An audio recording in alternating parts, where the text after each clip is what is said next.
Welcome back to Dixon Does It. Something's bothering me. No, it's not the fact that, I get an average of 60 views and only 2 likes. It's the lump in the floor. Let's go look at the lump in the floor. Here's the carpet in the front room. But what you guys probably can't pick up is there is a lump in the floor, and it's probably a good, I don't know, inch in the air. If you're walking over it, you know it's there. But let's go in the basement and see what's going on. So there's two reasons a floor might, raise up like that.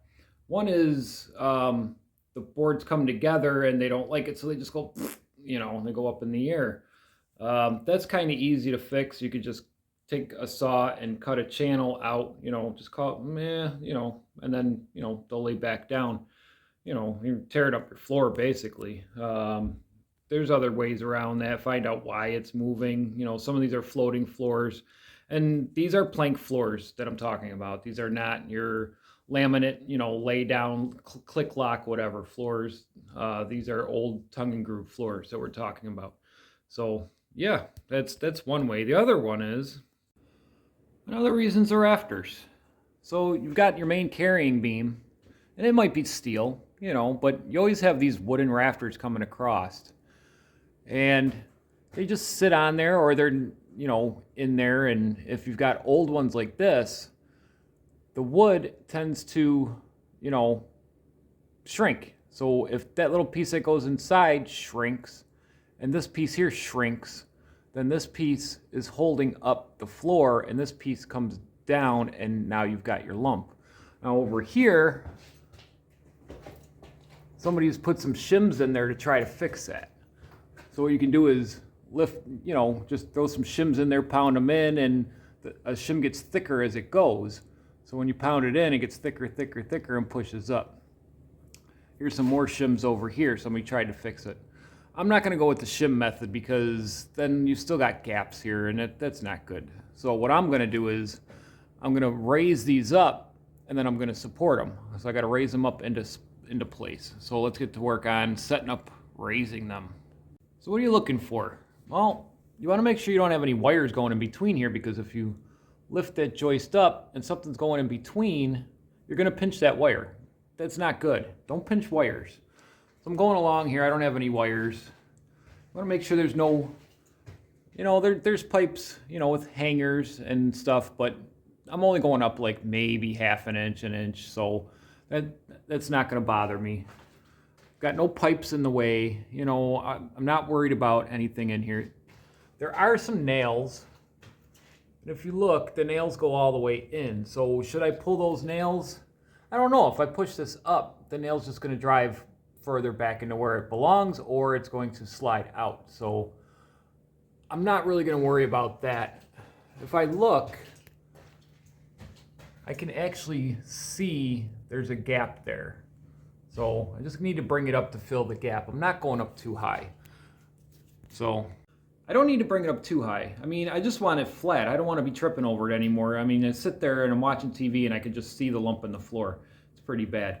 Let's go upstairs and figure out where the lump in the floor is, because if we don't have to raise all the rafters, we're not going to raise them all. So I've moved some furniture, and I've been meaning to sweep under here. Yeah, sure. And I got like a little straight guy going here, so you can see it's pretty bad over there, and it gets pretty bad over there. We're just worried about this side. So right here is where that big main carrying beam is I showed you, and we're gonna lift this side up. This side, this whole thing's just gotta be, whatever. That's another video. We're gonna do this side. We might do this side too, only because I think there's another carrying beam over here, but we'll look at that when we go back downstairs. We want to figure out which one. This goes all the way. This side actually starts about here. And right there, if I follow it along, that's in between this radiator here. And then it moves down to here. And you can just see we got a teeter-totter effect here going. So like I said, we don't want to make it straight. We just want to get rid of the lump.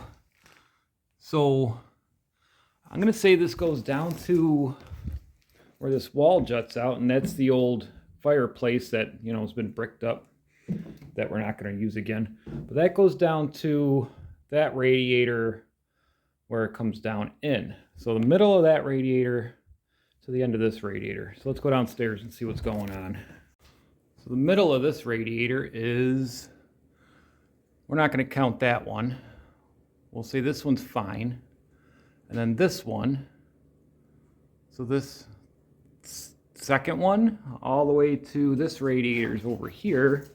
Like I said, the old fireplace where the boiler is. That's this one here. So pretty much all of them except for that one down there. So I got some work ahead of me to do here, and I don't want anything falling upstairs. So I'm gonna have somebody keep an eye out and, you know, make sure like the grandfather clock doesn't fall over. But let's take a look over here. If we wanted to do the other side, there is there's no main carrying beam on this side. These just go straight across, and that's a good like 12 feet. I should probably get something holding up here. There is a carrying beam coming across this way for some odd reason, which goes over a window, so they can't be load bearing. I hope it's not load bearing. We're not worried about that till the summer. So I'm gonna get some boards going across, a jack, and I'm gonna get to work.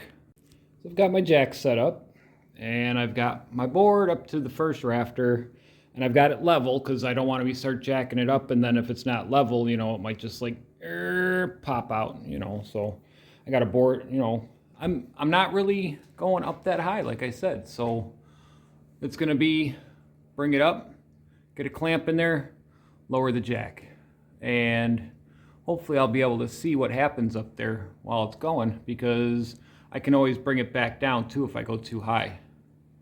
So let me start jacking this up here.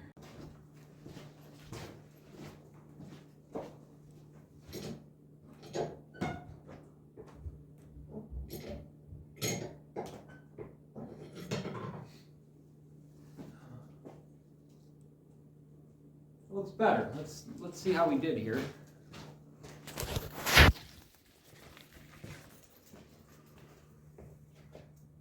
I can see a gap in between there now, and up there it looks very flush.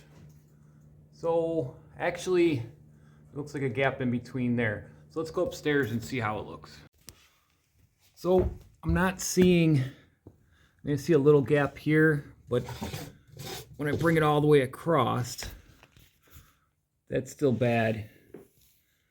It's still bad. I don't know, maybe I will put some shims in there. Let me figure this out and let you know what's going on.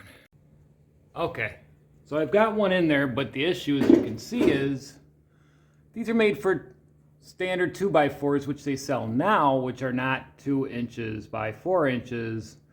And these are real OG 2 inches by 4 inches. So I've got, let me get up on here.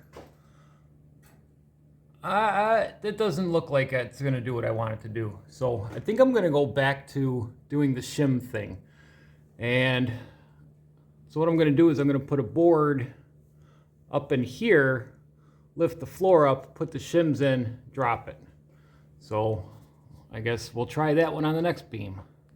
So I lifted the other side and I threw a shim in there because this is the worst spot. I mean, over there wasn't too bad, so you might as well go after the biggest problem, right? And that's, I don't know, maybe better than a 1/4 inch. So let's go upstairs and see what happened.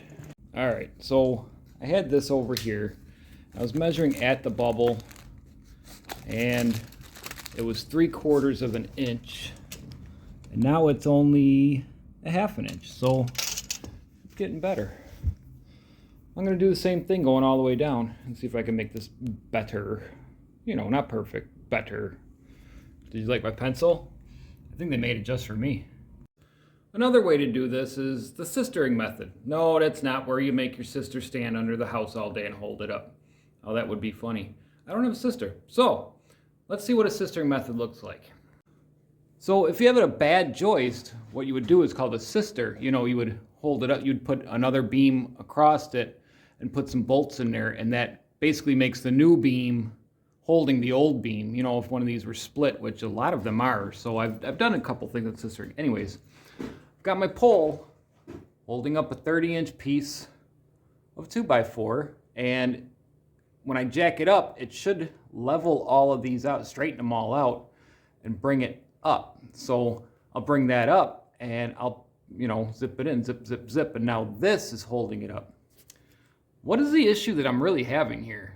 Well, when they did the tongue and groove flooring the right way, you know, you put the tongue into the groove, and then that tongue on that board gets nailed in to the rafters. So when I try to pull these up, I'm pulling them out of the rafters, and sometimes the rafters are actually lifting with it. So lifting the rafters was a good thing because I'm lifting the floor. But when I'm lifting the floor, I'm lifting the rafters. So when I lay it down, it's just going to come down with it anyways. So I'm going to try to get them to settle where they should be. I want them straight. I don't want them level. I don't want them perfect, you know. This is an old house. It's got character. So I want to give it that character, but I don't want to trip over the floor. So I finished off with the sistering method, and the true test is put the carpet down, and is there a lump? Nope, lump is gone. There's two little tiny ridges because I think I lifted them a little too high, but tomato, tomato, you know, gravity's going to help out with that. So this Dixon does it, just, you know, weekend stuff, you know, something bothering me. And, you know, we're still working on the master bedroom. Lady Dixon's still painting. So I'll be showing a video of that soon. Dixon, peace out.